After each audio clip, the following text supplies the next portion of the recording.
السلام علیکم ورحمۃ اللہ وبرکاتہ۔ جی ناظرین، ہم بات کر رہے تھے کہ یتیم کی کفالت کرنے والا، پرورش کرنے والا اللہ کے رسول صلی اللہ علیہ وسلم کے ساتھ ہوگا جنت میں۔ تو یہ ایک بہت بڑا آنر ہے جو کسی کو بخشا جائے گا۔ اور آپ دیکھیں کہ دنیا میں بھی جو سو کالڈ بڑے لوگ ہوتے ہیں، ان کے جو خاص لوگ ہوتے ہیں، خاص وہ ان کے ساتھ ساتھ ہوتے ہیں، اور ان کو بھی بڑا وہی پروٹوکول ملتا ہے اور وہی ان کو عزت اور مقام ملتی ہے جو ان کی ہوتی ہے۔ تو وہ تو آپ دیکھیں کہ دنیا کی چیزیں، لیکن جنت میں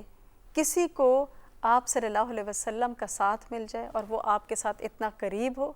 تو اصل آنر کی تو بات یہ ہے۔ کیوں اتنا آنر بخشا گیا اور کیوں اتنا اجر و ثواب ہے؟ کیونکہ یہ بہت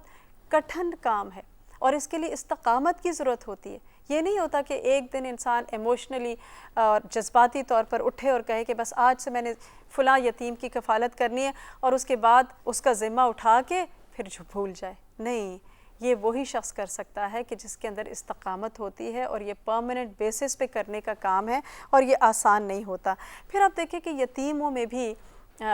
اقسام ہوتی ہیں۔ ایک تو یہ قسم ہے کہ ایسا بچہ کہ جس کا باپ فوت ہو جائے، وہ یتیم ہوتا ہے۔ پھر ایک اور کیٹیگری بھی ہوتی ہے، اور وہ کون سی ہے کہ ایک باپ جو ہے وہ بچے کو پیدا کر کے اس کے بعد بھول جائے، اس کی کوئی ذمہ داری نہ اٹھائے، اور اس کے بعد وہ دیکھے بھی نہ، اس کو کھلانا پلانا ہے، اس کی ضرورت پوری کرنی ہے، اس کی تربیت کرنی ہے، اس کی سکولنگ ہے، اس کی شادی ہے، کسی چیز کے بارے میں اس کو کوئی فکر نہ ہو۔ یعنی ایسا باپ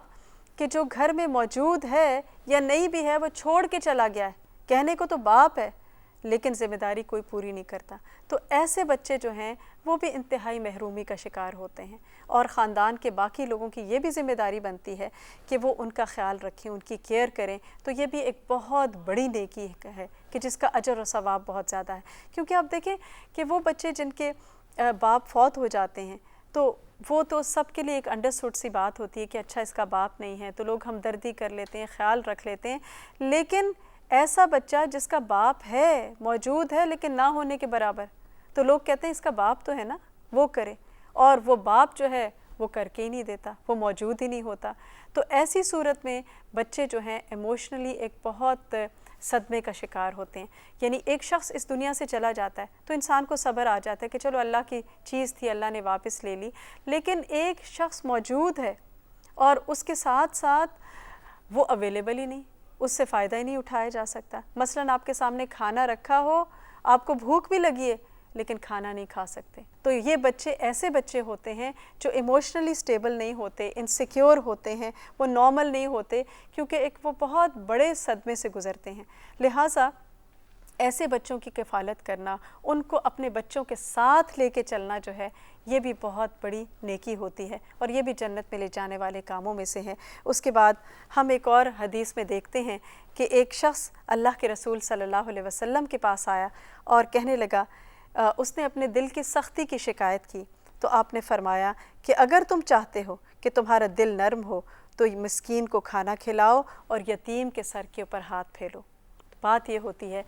کہ انسان کا جو دل ہے اس کی حالتیں بدلتی رہتی ہیں، کبھی دل کے اندر نرمی آ جاتی ہے، کبھی سختی آتی ہے، کبھی دل کے اندر اللہ کی محبت ہے، اور کبھی انسان کے دل میں خوشی ہوتی ہے، کبھی انسان کے دل میں غم ہوتا ہے، کبھی انسان کے دل میں کوئی خوف ہوتا ہے، کوئی فکر ہوتی ہے، پھر کبھی ایسا موقع ہوتا ہے کہ انسان ایموشنلی بہت چارجڈ اپ ہوتا ہے، تو کبھی انسان ایمانی طور پر انسان بہت زیادہ ہائی ہوتا ہے، اس کا ایمان کا لیول بہت ہائی ہوتا ہے، اور کبھی انسان کے دل میں کچھ بھی نہیں ہوتا۔ تو یہ ایک بہت نیچرل سی بات ہے کہ دل کی حالت بدلتی رہتی ہے۔ تو وہ شخص آپ صلی اللہ علیہ وسلم کے پاس آیا اور وہ شکایت کرنے لگا کہ میرا دل بہت سخت ہو گیا ہے، میرے دل میں کسی کے لیے محبت نہیں ہے، نرمی نہیں ہے، کوئی احساس ہی نہیں ہے، بے حس ہو گیا ہے۔ تو آپ صلی اللہ علیہ وسلم نے اس کو نسخہ بتایا، اور کیا فرمایا کہ اگر تم چاہتے ہو کہ تمہارا دل نرم ہو تو اس کے بعد تم کیا کرو، مسکین کو کھانا کھلاؤ اور یتیم کے سر کے اوپر ہاتھ پھیرو۔ یہ دو نسخے آپ صلی اللہ علیہ وسلم نے بتائے، اور اس میں آپ دیکھیے کہ ایک ہوتا ہے یتیم کو دور سے دیکھنا یا دور سے کوئی چیز بھجوا دینا۔ ہم کہتے ہیں اچھا یہ چیز لے جاؤ اور جا کے یتیم خانے میں دے دو اور بچوں کو دے دینا، ایک یہ چیز ہوتی ہے۔ اور دوسری چیز کیا ہوتی ہے، اس کے قریب جانا، اس کے سر پہ ہاتھ پھیرنا۔ تو ان دونوں میں بہت فرق ہوتا ہے۔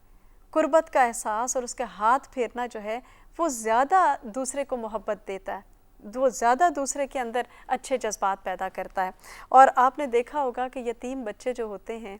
وہ بہت سائیکلوجیکلی اگر آپ اس کو ان کے قریب جائیں، ان سے محبت کریں تو وہ فوراً ریزسٹ کرتے ہیں، اکڑ جاتے ہیں، سختی کرتے ہیں، اس لیے کیونکہ وہ محبت سے محروم ہوتے ہیں، ان کو یہ جذبہ ایسا پتہ نہیں ہوتا، اور پھر ایک آس پاس انہوں نے اپنی ایک خول چڑھا لیا ہوتا ہے، ایک دیوار بنا لی ہوتی کہ اس سے آگے ہمیں کسی کو نہیں آنے دینا۔ تو ایسے میں آپ دیکھیے کہ ان کے ساتھ اس وقت ان کے ساتھ اور زیادہ محبت کا برتاؤ کرنا، اور زیادہ ان کو قریب کرنا، تاکہ ان کے اندر وہ محبت ٹرانسفر ہو سکے، کیونکہ وہ بچے کہ جن کو اپنے ماں باپ سے بہت محبت ملتی ہے، پیار ملتا ہے، وہ ایموشنلی بڑے اسٹرانگ ہوتے ہیں بنسبت ان بچوں کے کہ جن کو اپنے ماں باپ سے محبت نہ ملے، وہ کیئر نہ ملے، تو ان کے اندر کمیاں رہ جاتی ہیں۔ تو اسی وجہ سے یہ بتایا جاتا ہے کہ اگر دل جو ہے وہ سخت ہو گیا ہے تو یتیم کے سر کے اوپر ہاتھ پھیرو، دل خود بخود نرم ہو جائے گا۔ اور آپ دیکھیے کہ بعض اوقات آپ نے دیکھا ہوگا کہ یتیموں کے اندر ایک سختی بھی ہوتی ہے، اور پھر ان کی آنکھوں کے اندر بعض اوقات بڑی محرومی ہوتی ہے، بڑی ایک اداسی سی ہوتی ہے۔ تو ایسے میں جب آپ ایفرٹ کرتے ہیں، ان سے محبت کرتے ہیں، تو اگرچہ وہ شروع میں ریزسٹ کرتے ہیں لیکن آہستہ آہستہ محبت کی گرمی جو ہے ان کے اندر ٹرانسفر ہوتی ہے، اور پھر ان کے اندر بھی محبت آنے لگتی ہے، اور پھر وہ محبت پلٹ کر اس شخص کو جب ملتی ہے تو اس کا دل نرم ہو جاتا ہے، وہ بے حسی جو ہے وہ جاتی رہتی ہے۔ تو یہاں پر ہم لیں گے ایک چھوٹی سی بریک، اور اس کے بعد اپنے پروگرام کو دوبارہ کنٹینیو کریں گے۔